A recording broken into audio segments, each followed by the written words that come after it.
plaignais avant, j'ai pas assez, j'ai pas ça, j'ai pas...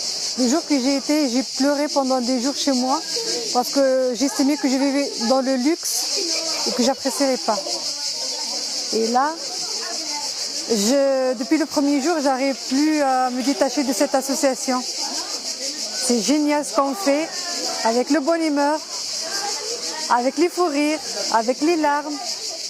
Et là, c'est génial. Ça devient une drogue tous les vendredis. Et j'espère que tout le monde goûtera ce bonheur-là.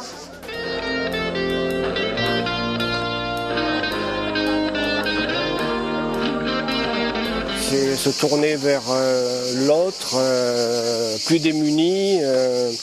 C'est un geste d'amour envers son prochain.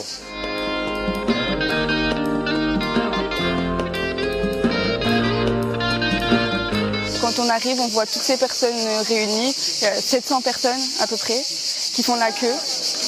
Alors, franchement, c'est un truc. Moi, la première fois que je suis arrivée, je croyais pas mes yeux. On se retrouve avec des gens, honnêtement, qui ont fui leur pays suite à des guerres, qui n'ont plus rien, qui ont perdu la moitié de leur famille, qui arrivent, qui n'ont pas la langue, qui sont désemparés, qui sont sur un parking. Et rien que de les voir sourire un peu et de les voir manger un peu à leur faim ce soir-là. Je fais ça tout d'abord dans un but personnel, parce que ça me fait du bien de sentir que je peux contribuer à aider des personnes qui en ont besoin. Et d'autre part, ça me fait grandir et ça me fait évoluer dans ma réflexion, dans mes pensées. Parce que nous, on est là, on a tout, mais on se plaint, on ose se plaindre. Et eux, ils n'ont rien. Et ça se voit en fait dans leur visage qu'ils ont vécu des choses, beaucoup de choses même. Et c'est très touchant. Je suis venue là exceptionnellement aujourd'hui pour donc participer un petit peu physiquement à cet élan de générosité en fait et d'humanité.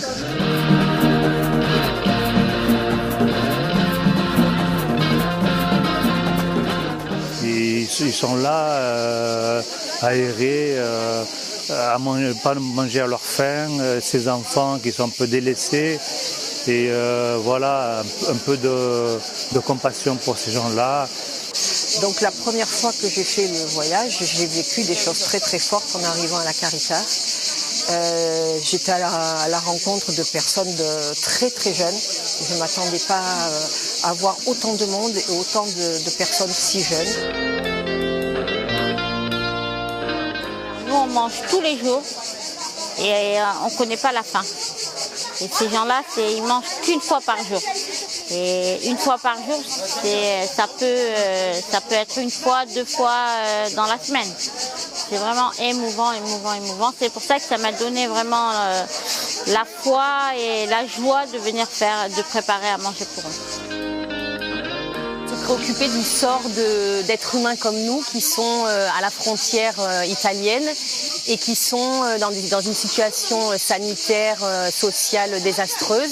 Et donc effectivement, on a besoin de gens comme il y a autour de nous aujourd'hui pour pouvoir les aider dans leur quotidien et notamment leur donner un repas. Des musulmans, des protestants et des catholiques et des athées comme moi qui faisaient le même boulot, éplucher des oignons, éplucher de l'ail et puis couper ça en morceaux dans la bonne humeur, avec des échanges très cordiaux.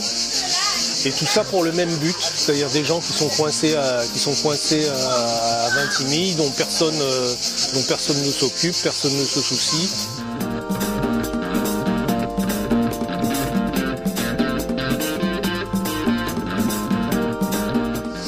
C'est un pur kiff, personnellement, et je pense que c'est la vie de tout le monde.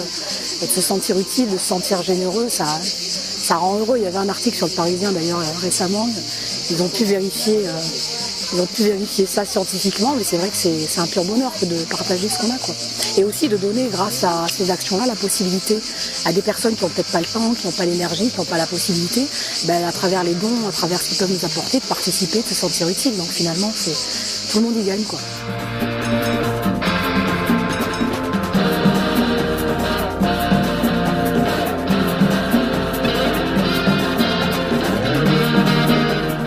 L'espoir, avec le repas pour les migrants, j'ai découvert, on a gagné quelque chose parce que Avant, c'était chacun pour soi. Et puis qu'on se retrouve là, qu'on prépare à manger, il y a des enfants qui viennent aider, à qui on ne pensait pas qu'ils seraient sensibles à ça. Et l'espoir, c'est qu'il y a des musulmans, il y a des catholiques, il y a des protestants. Et on est tous unis pour une fois dans la même dynamique, pour la même chose. Et ça fait aussi la découverte de l'autre.